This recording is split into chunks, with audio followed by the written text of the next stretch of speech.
राजीव 24 आते आते मुसलमान भी बहुत याद आ रहे हैं, दलित वोट की भी बहुत याद आ रही है। तो इस प्लानिंग को मैं चाहती हूँ कि आप विश्लेषण करें और दर्शकों को समझाएं कि ये क्या इस बार इसी की सारे नैया पार होगी। दूसरा, और जो क्षेत्रीय पार्टियां जो दलित वोट बैंक की राजनीति करती हैं, मुस्लिम वोट बैंक की राजनीति करती हैं, उनका राजीव फिर क्या होगा?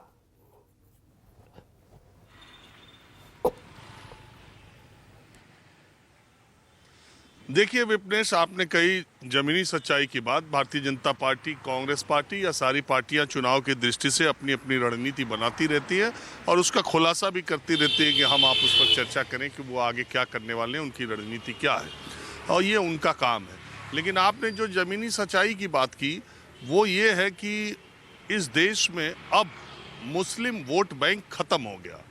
मुस्लिम वोट बैंक है ही नहीं और मुस्लिम वोट बैंक की कोई ज़रूरत किसी को है भी नहीं।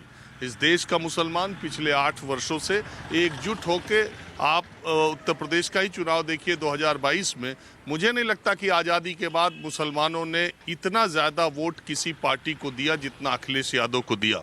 मुलायम सिंह यादव के साथ भी मुसलमान उस संख्या में कभी नहीं जुड़े जिस संख्या में अखिलेश यादव को वोट मिला। इसके बावजूद क्या हुआ, मुसलमानों ने बिहार में जितनी संख्या में वोट करा था पिछली बार तेजस्वी और उनके गठबंधन को, और पूरे देश में हर जगह अगर आप देखें तो वो एक मुश्त होकर वोट दे तो, वो बिखर के वोट दे तो, अब चुनावी नतीजों पर उसका कोई फर्क पड़ने वाला नहीं है। तो मुस्लिम वोट बैंक की राजनीति इस देश से खत्म हो गई।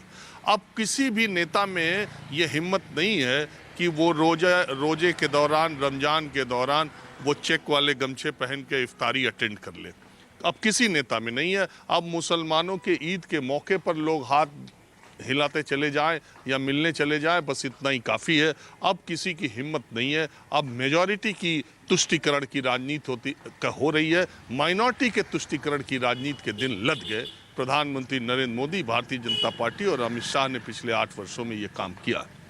दूसरी बात है कि भारतीय जनता पार्टी अब मुसलमानों के पास जाने की बात कर रही है।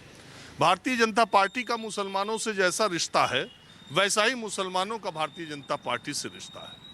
वो एक शेर है ना कि खूब पर्दा है कि साफ दिखते भी नहीं और सामने आते भी नहीं। तो ठीक इसी तरह का रिश्ता है।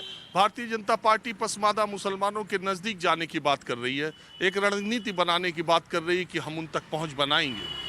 भारतीय जनता पार्टी 60 ऐसी सीटों को या जितनी भी सीटों को जो मुस्लिम डोमिनेटेड सीट्स है उन पर अपना फोकस करना चाहती है। लेकिन भारतीय जनता पार्टी के न तो पार्टी के संगठन में, न सरकार में, न केंद्रीय सरकार में एक मुसलमान को स्थान नहीं देना चाहती है।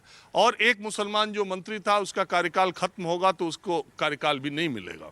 भारतीय जनता पार्टी एक मुसलमान को, जो कि उनकी पार्टी का संगठन का है, उसे उत्तर प्रदेश 403 विधानसभा सीटों में, ये कहना बहुत आसान है कि ये कहना बहुत आसान है कि चुनावी टिकट जो है वो जीत के समीकरण के आधार पर दिए जाते हैं।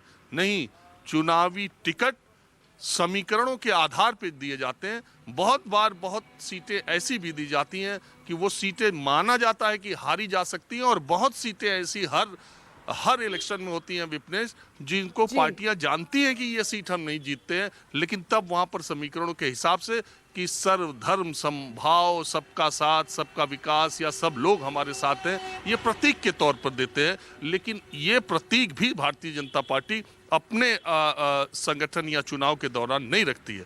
देखिए, मैंने आपको कहा कि ये देश इस समय जो भावना के आधार पर चल रहा है, 20-25 साल का एक पीरियड होता है, 20-25 साल की एक राजनीतिक दशा और दिशा हमारे देश के पिछले, अगर आज़ादी के 75 सालों में आप देखें तो रही है।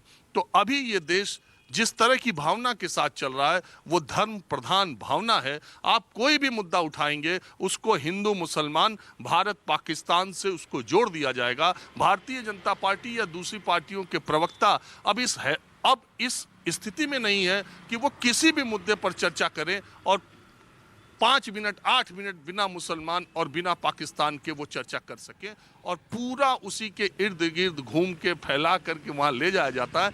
मुसलमान अब मुद्दा है, मुसलमान अब चुनाव का मुद्दा है। आप कुछ भी बात करोगे, मुसलमान वोट दे ये ज़रूरी नहीं, लेकिन मुसलमान का जिक्र करके वोट दिलाया जा सकता है, वोट पाया जा सकता है। यही राजनीति इस समय हो रही है। और ऐसी स्थिति में मुसलमानों को, खुद इस देश के 20 करोड़ मुसलमानों को ये समझ में नहीं आ रहा कि उनका असल रहनुमा और उनकी बातों को कहने वाला कौन है। सब एक ही तरह उन्हें दिखाई दे रहे हैं। 20 करोड़ की आबादी और उन तक पहुंचने की रीच, उन तक रीच की बात सब लोग कर रहे हैं, उनके वोटों की बात वो कर रहे हैं, लेकिन वो खुद ही नहीं तय कर पा रहे हैं कि वो अगली बार जाएं तो कहां जाएं। और अगर 2024 के इलेक्शन में रीजनल पॉलिटिकल पार्टीज कहां हैं, उनके साथ जाएं, नेशनल पॉलिटिकल पार्टी के साथ जाएं, और इसी उधेड़-बुन में 2024 का चुनाव हो जाएगा। और आज की तारीख में प्रधानमंत्री नरेंद्र मोदी 2024 में 100% प्रधानमंत्री बनते हुए आएंगे। राजीव, हालातों को देखते हुए आपने तो भविष्यवाणी भी कर दी है, विश्लेषण करना जरूरी है, जमीनी हालात क्या है उनका। मैं आती हूँ। नमस्कार, मैं हूं मानक गुप्ता। अगर आपको हमारा ये वीडियो पसंद आया हो तो इसे लाइक और शेयर जरूर करें, और हां, हमें सब्सक्राइब और फॉलो करना ना भूलें ताकि आप देश और दुनिया की कोई खबर मिस ना करें। तो जुड़े रहिए हमारे साथ और देखते रहिए न्यूज़ 24।